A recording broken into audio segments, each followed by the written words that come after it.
Welcome to my YouTube channel Sharma PCM. दोस्तों, जैसा कि हम लोग ब्रैकेट वाले भिन्न का जोड़ और घटाव करना सीख रहे थे।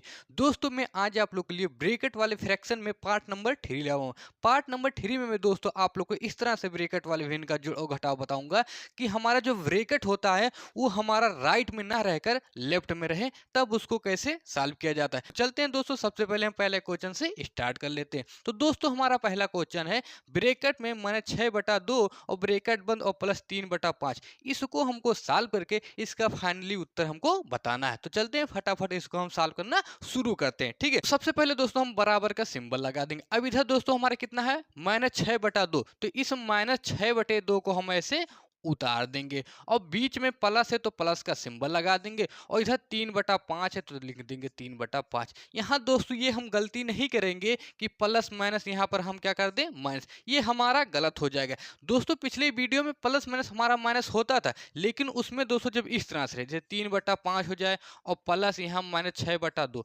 अगर राइट में हमारा ब्रैकेट रहेगा, क्या दोस्तों, अगर राइट में हमारा ब्रैकेट रहेगा तो प्लस माइनस यहाँ पर हमारा माइनस होगा। लेकिन ये ब्रैकेट राइट में ना रहकर अगर लेफ्ट में रहेगा तो प्लस माइनस माइनस कभी भी नहीं होगा। इधर केवल ब्रैकेट को हम ऐसे हटा देते हैं और जैसे संख्या दिया रहता है वैसे हम उतार देते हैं। लेकिन पिछली वीडियो में आप लोग को समझाया था कि जब ब्रैकेट ये हमारा अगर राइट साइड में आ जाए तो यहाँ पर हमारा प्लस माइनस क्या हो जाता है, माइनस हो जाता है। वो हम लोग उस वीडियो में देखे थे। अगर आप लोग उस वीडियो को नहीं देखें तो उस वीडियो को जाकर प्लेलिस्ट में देख लीजिए। लेकिन दोस्तों यहाँ पर हम देख रहे हैं ये ब्रैकेट हमारा राइट में नहीं है, किस बार है, लेफ्ट साइड में है। और जब भी लेफ्ट साइड में हमारा ब्रैकेट रहेगा तो कभी भी प्लस माइनस हमारा माइनस नहीं होगा, माइनस माइनस प्लस हमारा नहीं होगा। जैसे ब्रैकेट है उस ब्रैकेट को ऐसे हटा देंगे और जैसे संख्या वैसे संख्या को ऐसे हम उतार देंगे। तो यहाँ हमारा राइट साइड में नहीं था ब्रैकेट, किसमें था, लेफ्ट साइड में था। तो इसलिए दोस्तों हम ब्रैकेट को हटा दिए और -6/2 था तो 6/2 को ऐसे उतार दिए और यहाँ प्लस है तो प्लस उतार दिया, 3/5 है 3/5। ठीक है, इतना समझ में आ गया। अब दोस्तों यहाँ बराबर का हम सिंबल लगा दें। अब दोस्तों इसको हम सॉल्व करने के सबसे पहले इसका हम हर देखेंगे। अगर हर समान रहेगा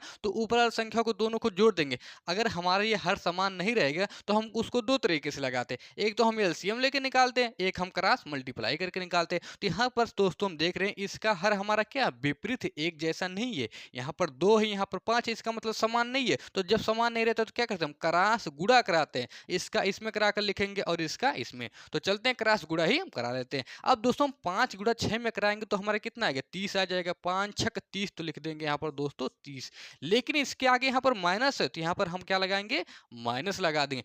बीच में प्लस है तो प्लस का सिंबल लगा देंगे। फिर दोस्तों हम 2 का गुणा 3 में करेंगे। अब दोस्तों 2 का गुणा हम 3 में जब करेंगे तो कितना आएगा, हमारा 6 आएगा। 2 3 6, तो यहाँ लिख देंगे दोस्तों 6। ठीक है, फिर हम नीचे का नीचे में गुणा कराते हैं। ठीक है, बटा का सिंबल लगा देंगे और नीचे का नीचे में हम गुणा करा देंगे। अब दोस्तों 2 का गुणा हम 5 में कराएंगे तो कितना आएगा, 10, तो यहाँ लिख देंगे 10। हमने कैसे किया, क्रॉस मल्टीप्लाई किया। 5 गुणा सबसे पहले 6 में कराया तो 5 6 30 हो गया, तो हम यहाँ पर लिखा 30। इसके आगे माइनस था तो इसके आगे हमने माइनस लगाया। प्लस का सिंबल तो प्लस का सिंबल है। फिर दोस्तों 2 का गुणा हम 3 में किए तो 2 3 हमारा 6 हो गया। बटा का सिंबल लगा दिए बड़ा वाला। उसके बाद हम 2 का गुणा 5 में कर, 2 5 हमारा 10 हो गया। ठीक है, इतना समझ में आ गया। अब फिर दोस्तों हम ऊपर वाला देखेंगे, ये संख्या हमारा जुड़ रहा है कि घट रहा है। तो कैसे पता करेंगे, तो बहुत ही आसान है। अगर हमारा विपरीत चिन्ह रहेगा तो इसका मतलब घटाया जाएगा, अगर समान चिन्ह रहेगा तो दोनों को जोड़ा जाएगा। तो यहाँ पर हम देख रहे हैं विपरीत चिन्ह, एक माइनस है और दूसरा क्या है, प्लस है। और जब भी विपरीत चिन्ह रहता है तो दोनों को घटाया जाता है और जब भी समान चिन्ह रहता है तो दोनों को जोड़ा जाता है।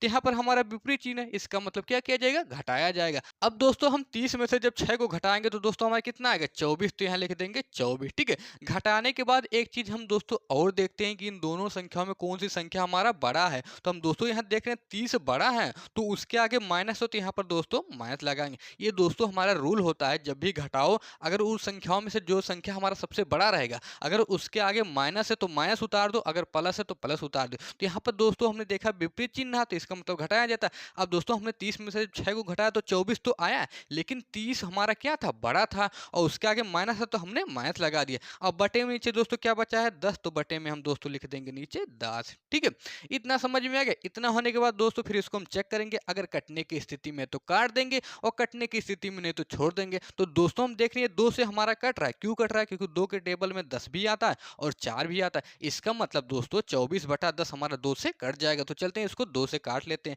अब सबसे पहले दोस्तों हम 2 का भाग 10 में देंगे तो कितनी बार जाएगा, 5 बार जाएगा। 2 पचे 10, ठीक है। फिर दोस्तों हम 2 का भाग 2 में देंगे तो कितनी बार जाएगा, 1 बार जाएगा। 2 एकन्ने 2। फिर दोस्तों हम 2 का भाग 4 में देंगे तो कितनी बार जाएगा, 2 बार जाएगा। 2 दूनी 4, ठीक है। अब देखो ऊपर क्या बचा दोस्तों, 12 तो लिख देंगे 12, और नीचे क्या है बट्टे में 5 लिख देंगे 5। और दोस्तों हमारा क्या छूटा है, यहाँ पर हमारा माइनस छूटा है, इसको उतार देंगे यहाँ पर -12/5। फिर देखेंगे अगर ये कटने की स्थिति में तो इसको काट देंगे, और कटने की स्थिति में नहीं तो छोड़ देंगे। तो दोस्तों हम देख रहे हैं ये हमारा नहीं कट रहा है। क्यों नहीं कट रहा है, क्योंकि दोस्तों 5 के टेबल में कभी भी 12 आता है, नहीं आता है। 10 आता है लेकिन 12 नहीं आता है। इसका मतलब दोस्तों हमारा -/5 हमारा नहीं कटेगा, और ये दोस्तों हमारा क्या हो जाएगा, फाइनल आंसर हो जाएगा। आई होप आप लोग को दोस्तों शायद ये पहला क्वेश्चन अच्छे से समझ में आ गया होगा। अब चलते हैं दोस्तों हम दूसरा क्वेश्चन सॉल्व करते हैं। दोस्तों हमने पहला क्वेश्चन सॉल्व करना सीख लिया, जब ब्रैकेट के अंदर माइनस रहे और उसके बाहर प्लस रहे तब उसको सॉल्व कैसे करते हैं। लेकिन दोस्तों दूसरे क्वेश्चन में हम देख रहे हैं यहाँ ब्रैकेट के अंदर भी माइनस है और उसके बाहर भी माइनस है, तब उसको कैसे सॉल्व करते हैं। तो बहुत ही आसान है दोस्तों, जैसे हमने पहला किया वैसे दूसरा भी लगेगा, बस थोड़ा सा अंतर है। तो चलते हैं इसको फटाफट हम सॉल्व कर लेते हैं। तो सबसे पहले दोस्तों हम यहाँ बराबर का सिंबल लगा लेंगे, ठीक है। उसके बाद दोस्तों हम इस ब्रैकेट को हटाकर और जैसे संख्या हमारा दिया वैसे उतार लेंगे। तो -2/4 है तो -2/4 को ऐसे हम उतार देंगे, और यहाँ पर दोस्तों माइनस है तो यहाँ पर माइनस उतार दें। यहाँ भी दोस्तों वो गलती हम नहीं करेंगे कि हम माइनस माइनस गुणा कराकर इसके बीच में हम क्या लिख दें, प्लस लिख दें। ये हमारा गलत है, क्यों हम आप लोगों को पहले क्वेश्चन में ही समझाए थे। जब भी हमारा ब्रैकेट लेफ्ट साइड में रहता है तो कभी भी हमारा गुणा चिन्ह का नहीं होता है, लेकिन अगर वो ब्रैकेट हमारा राइट साइड में दे दिया जाए तो हमारा माइनस माइनस यहाँ प्लस हो सकता है। लेकिन यहाँ किस में साइड में दिया है, लेफ्ट साइड में दिया है, और कभी भी लेफ्ट साइड में हमारा चिन्हों का गुणा नहीं होता है। बस ब्रैकेट को हटा देते हैं और जैसे संख्या दिया रहता है वैसे हम उतार देते हैं। तो हमने ब्रैकेट को हटा दिया, 2/4 था, 2/हमने 4 को ऐसे उतार दिया। यहाँ पर माइनस है तो यहाँ पर माइनस उतार देंगे। तो 5/4 है तो 5/4 को ऐसे हम उतार देंगे, ठीक है। इतना समझ में आ गया। अब यहाँ दोस्तों सबसे पहले हम बराबर का सिंबल लगा लेंगे। अब यहाँ भी दोस्तों हम क्रॉस गुणा करा लेते हैं, जैसे इसमें हम क्रॉस गुणा कराकर हम इसको सॉल्व किए, हमारा उत्तर आ गया था। यहाँ भी क्रॉस गुणा कराएंगे। अब सबसे पहले दोस्तों हम 4 का गुणा 2 में कराएंगे। अब दोस्तों 4 गुणा 2 में कराएंगे तो हमारा कितना आएगा, 8 आएगा। 4 दूनी 8 तो हो जाएगा यहाँ पर 8, लेकिन इसके आगे माइनस है तो यहाँ पर हमारा क्या लग जाएगा, माइनस लग जाएगा, और बीच में भी माइनस है तो यहाँ पर हम लोग उतार देंगे माइनस। फिर दोस्तों हम 4 का गुणा 5 में कराएंगे। अब दोस्तों 4 का गुणा जब 5 में कराएंगे तो हमारा कितना आएगा, 20 आ जाए। 4 पंचे 20 तो हो जाएगा यहाँ पर 20। बटा का सिंबल है, फिर बटा का हम सिंबल है। फिर दोस्तों हम नीचे का नीचे में कराते हैं। फिर दोस्तों हम 4 गुणा 4 में कराएंगे तो हमारे दोस्तों कितना आएगा, 16 आ जाएगा। 4 चौक 16 तो यहाँ लिख देंगे हम दोस्तों 16, ठीक है। इतना समझ में आएगा। फिर दोस्तों हम बराबर का सिंबल है। फिर दोस्तों यहाँ आप देखेंगे चिन्ह, ये हमारा जुड़ेगा कि घटेगा। तो दोस्तों ये हमारा क्या होगा, जुड़ेगा। क्यों जुड़ेगा, क्योंकि यहाँ पर समान चिन्ह, यहाँ भी देखो माइनस है और यहाँ भी माइनस है, और हम आप लोग को बताया था जब भी समान चिन्ह रहेगा तो दोनों को जोड़ा जाता है, और जब भी विपरीत चिन्ह रहेगा तो दोनों को घटाया जाता है। यहाँ पर दोस्तों हमारा विपरीत चिन्ह था, एक माइनस है दूसरा प्लस है, इसलिए इसको हम घटाए थे। लेकिन यहाँ पर दोस्तों हम देख रहे हैं समान चिन्ह, दोनों जगह एक ही जैसा चिन्ह है, तो इन दोनों को हम क्या करेंगे, जोड़ेंगे। अब दोस्तों हम 20 और 8 को जब जोड़ेंगे तो दोस्तों हमारा कितना आएगा, 28 तो लिख देंगे दोस्तों 28, ठीक है। इतना होने के बाद दोस्तों इन दोनों फिर चेक करेंगे कौन सी संख्या बड़ा है। तो यहाँ पर देख रहे हैं दोस्तों 20 बड़ा है तो उसके आगे क्या लगा है, माइनस लगा है, तो यहाँ हमारा क्या उतरेगा, माइनस उतरेगा। और नीचे में क्या है दोस्तों, 16 है तो लिख देंगे 16, ठीक है। इतना समझ में आ गया। इतना होने के बाद दोस्तों फिर इसको हम चेक करेंगे कटने की स्थिति में है कि नहीं। अगर कटने की स्थिति में है तो काट देंगे, और कटने की स्थिति में नहीं है तो छोड़ देंगे। हम देख रहे हैं 28/16 हमारा कटने की स्थिति में है, ये हमारा 4 से आराम से कट जाएगा, ठीक है। अब दोस्तों हम 4 का भाग सबसे पहले 16 में देंगे। अब दोस्तों 4 का भाग दोस्तों जब हम 16 में देंगे तो कितनी बार जाएगा दोस्तों, ये हमारा 4 बार जाएगा। 4 चौक 16। फिर दोस्तों हम 4 का भाग 28 में देंगे तो कितनी बार जाएगा दोस्तों, ये 7 बार जाएगा। 4 सते 28, ठीक है।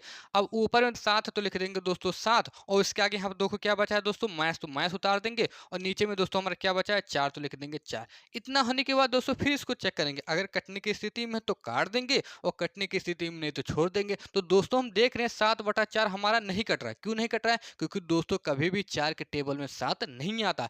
8 आता है लेकिन 7 नहीं आता। इसका मतलब दोस्तों -7/4 हमारा नहीं कटेगा, और यही दोस्तों क्या हो जाएगा, फाइनल हमारा आंसर हो जाएगा। आई होप आप लोग को दोस्तों शायद पहला और दूसरा दोनों ही क्वेश्चन अच्छे से समझ में आ गया होगा। दोस्तों अगर ये क्वेश्चन आप लोग को अच्छे से समझ में आ गया है तो इस वीडियो को एक बार लाइक कर दीजिए, और अगर दोस्तों चैनल पर नए हो तो चैनल को एक बार सब्सक्राइब भी कर दीजिए। अब मिलते हैं दोस्तों नेक्स्ट वीडियो में नए टॉपिक के साथ, तब तक के लिए दोस्तों जय हिंद, वंदे मातरम।